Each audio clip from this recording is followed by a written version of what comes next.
Porque como você vê essa relação da China crescendo no poder e o mundo agora tendo que entender que a China é um player muito potente e ele tem vários problemas, né? Que é uma ditadura e tal. É, eu acho que a gente ainda não percebeu que esse mundo já chegou, né? O Brasil tem a China como principal parceiro comercial há mais de 10 anos. A China hoje tem mais soldados em missões de paz da ONU do que todas as outras potências do Conselho de Segurança. Sério? Então, Caralho. assim, tem um engajamento. Agora, com a chegada de 5G, a China tem uma vantagem tecnológica enorme e ela vai poder pautar a agenda e definir os standards técnicos para carros autônomos, drones, que são super importantes no Brasil para a agricultura, né, para aumentar a produtividade. Então, só que a gente acompanha de perto o que acontece nos Estados Unidos, mas quem aqui sabe exatamente, né, qual é a dinâmica interna na política chinesa? Só você, pô. Não, na verdade, nós ainda não temos um grande número de sinólogos, por exemplo, né? A gente precisa de pessoas que falem bem chinês, que tenham vivido na China.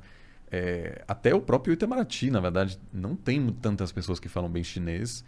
E eu me preocupo muito porque eu vejo os meus alunos que vão ter posições de destaque daqui a 20 anos. E daqui a 20 anos a economia chinesa será muito maior, provavelmente, do que a americana. Sim.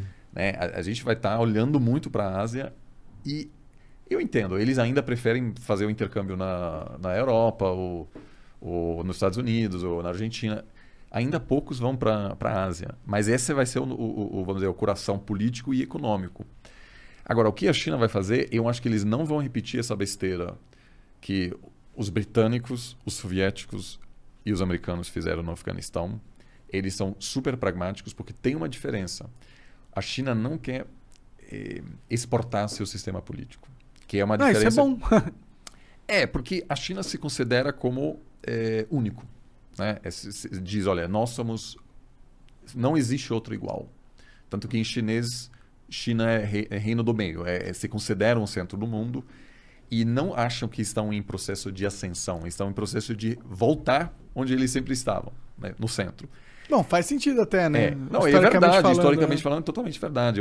A liderança ocidental é minúscula. A gente está vivendo num período totalmente atípico de liderança ocidental que representa uma pequena parcela da população mundial, né?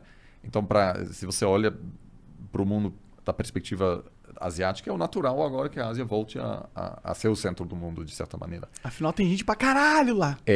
Você tem... Muita gente. Você tem, enfim, concentração. Se você olha China, Índia e os países em volta, representam a metade da população. Agora, então, não quer exportar, mas também tem uma visão ultra pragmática. Isso quer dizer, eles vão lidar com quem estiver no poder e não se importam o que acontece naquele país. Então, as mulheres lá não podem sair de casa. Foda-se. Venezuela, por exemplo, o país está colapsando, a China continua tendo uma relação, até com a Coreia do Norte.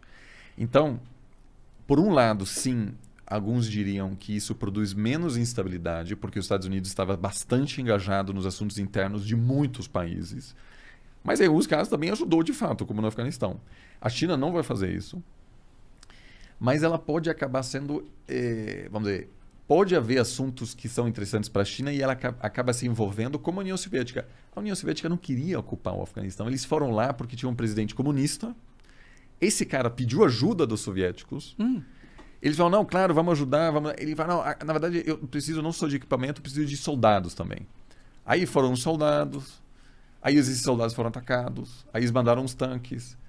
E aí acabou e começou a entrar em guerra. Um pouco como os Estados Unidos no Vietnã. Ninguém queria, assim, ninguém falou no início, olha, vamos ter essa guerra. Então, acho que esse risco existe para qualquer futura superpotência e a China também. Porque se você tem, sei lá, um grande investimento chinês na África, aí um presidente africano diz, vamos nacionalizar, vamos tirar. A China vai falar, opa! Entendeu? Não. Então, assim, essa dinâmica, ela independe do sistema político. Mas os chineses estudam muito cautelosamente a história, eles sabem muito bem que o Afeganistão é um tema complicado para qualquer superpotência. E eu acho que eles têm tantos problemas internos ainda. É um país em desenvolvimento. A gente será pela primeira vez em muito tempo, a economia global será liderada por um país pobre, né?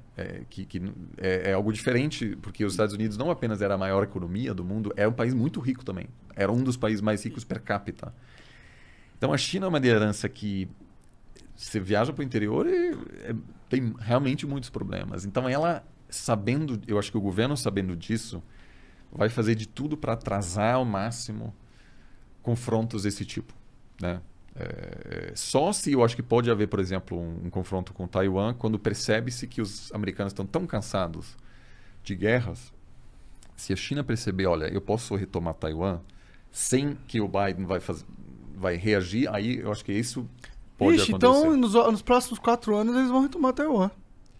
O cenário que gera mais preocupação é ou a China reagir ao declínio americano e aí os Estados Unidos... Porque será que a opinião pública americana apoia um confronto entre os Estados Unidos e... Provavelmente não. E não aí, parece uma boa só ideia. Só que daí, o que vai acontecer? A Rússia vai dizer, opa, os Estados Unidos ficam quietos, então eu vou, por exemplo, retomar a Ucrânia, porque a União Europeia não tem capacidade. Mas e a ONU, cara? Cadê a ONU para defender a estabilidade do país, do planeta? Bom, eles não são feitos para isso?